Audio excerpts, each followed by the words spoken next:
chichiri kunetsa Martha? Murume ari kunetsana neni, ari kunditi nechikomba.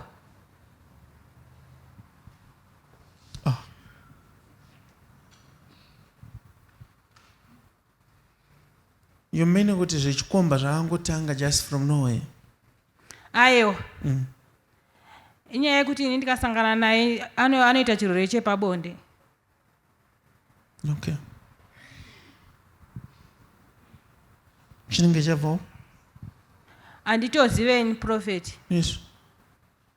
Mwari ari kundiudza kuti chokwadi kuti ndimi mune problem. Ndosaka murume ari kutopopota kudaro.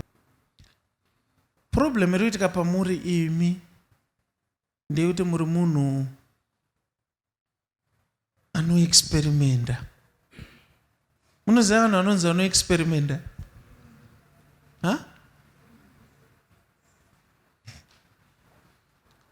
Ndapinda mumba menyu imi ndanooneswa muine tunhu twakasiyana siyana. Tumafuta, tusipo, tuchii, wobo tunhu. So inanzina Jehovha pamuri hapana chirwere chepabonde chiri pamuri chekuti makaenda kunze sezviri kutaura murume, but problem ndeyekuti imimi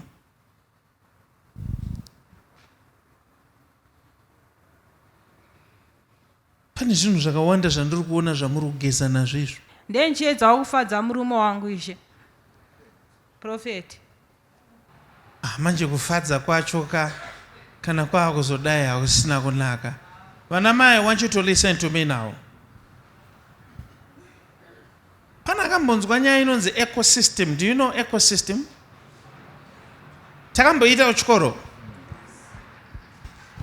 Ecosystem ndeyekuti zvinhu zvizhinji zviri functional. You understand? Kana iwewe uchifamba musango ukaona shumba ichida kunouraya kamhembwe kakaremara, wobva wabatsira kamhembwe kaya hazviite wainterfere nenature.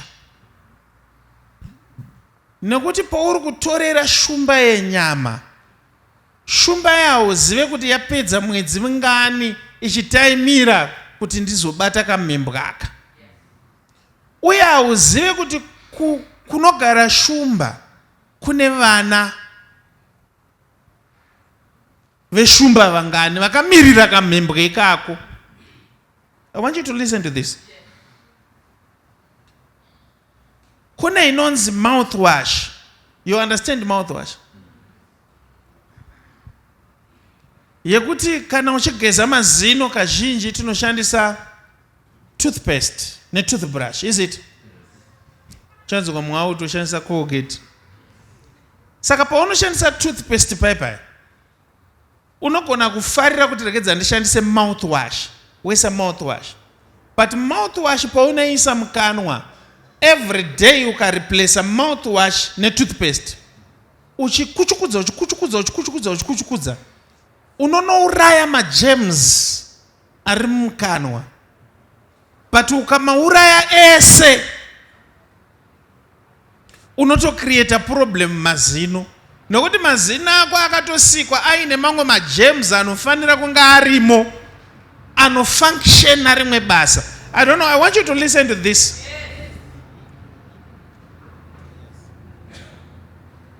So vanamai, dambudziko raminaro nderekuti kana maakugeza, handitenderei ndimboita kunge ndapa china ndingozvipedza, because it's very crucial.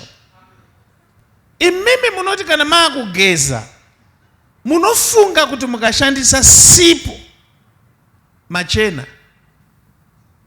Simudzai musoro vanamai. Nyambisirwapo uri kudaroka, uri kuzvikanganisa. Muri kuteerera Martha? Amen. Mukangonodzidza, ini nangu handizi munhukadzi, handizive handizi munhukadzi. but inini ndoda kuti muteere zvandiri kuudzai, nokuti Mwari anditi apa hapana mweya wetsvina apa tusipo tumafuta tunozorwa nemunhu. Zvimwe zvinhu zvakasikwa in such that zvinofanira kungove normal. Ndaedza kutaura pandiri kufila kuti ndarovera. I will try again. I'm not a doctor, but I'm seeing this clearly.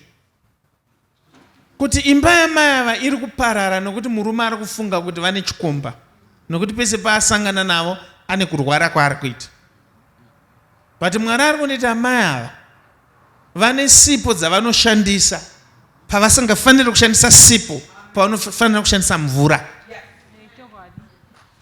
Ichokwadi ndio zvandinoita, ndishandisa sipo.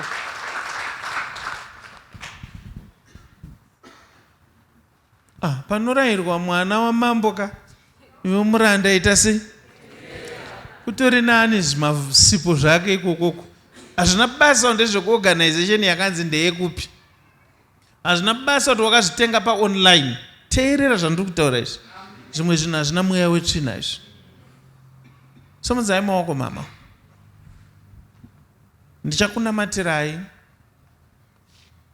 asi ndoda kuti munorasa kana kumira kushandisa tumwe tunhu twese. Imene munotsvaga madoctors chaiwo kuti vachakuti ichi, but ndiri kunzi wamuri kufunga kuti utsanana hauzi utsanana ndo uri kukonzeresa kutorwara kwamuri kuita. Mazvinzwa? Amen. Father, release her now. Chengetedzai marriage yake nezita raJesu. Amen. Gara yenyu pasi.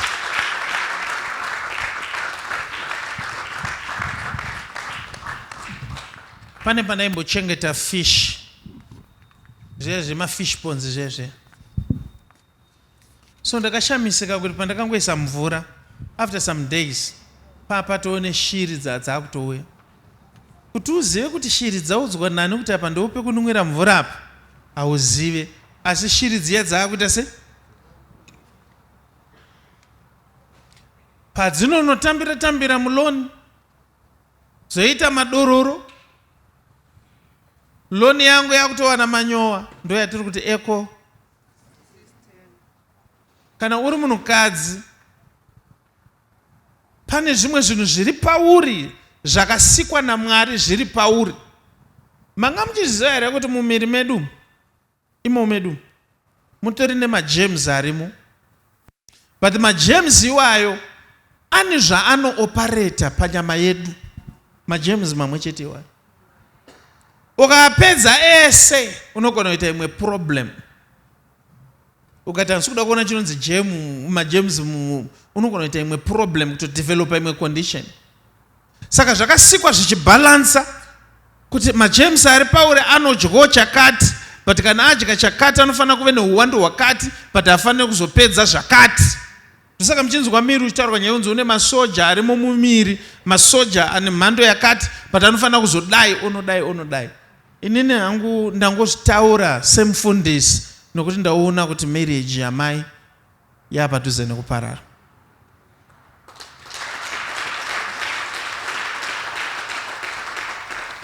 Saka kuudza mukadzi manje kuti izvi ndo zvanzi naJehovha ita, siya, munhukadzi adi anenge achiziva. Vana mai munoziva kai? Ukaona wageza nesipo kusvikira mweya anozvibata kuno, zvakufanira kuitwa lolo. Ndizvo lolo. Udzari pasari pakuti lolo. Spiritual Spectacles Nights, Pungwe na Prophet T. Freddy, their Goodness and Mercy Ministries. Nemuswe Friday, 29 August 2025 by Goodness and Mercy Ministries. Kona High Glen Road na Mushayabande Road, Glenora B, Harare. Mudzana kuti munhu wese ari kukokwa ku Spiritual Spectacles Night kubva ngwa dza 9 manheru kusvika kwaedza iPungwe. Muswe Friday 29 August 2025 tina Prophet Tifred pa Spiritual Spectacles Night iphungwe. Kuti munzwe zvizere, fonai pa 0712 528 094 kana pa 0778 059 270. Prophet Tifred vanoti hazvibvumidzwe kuti paitike chinhu chisina kumbobvira chakaprofitwa.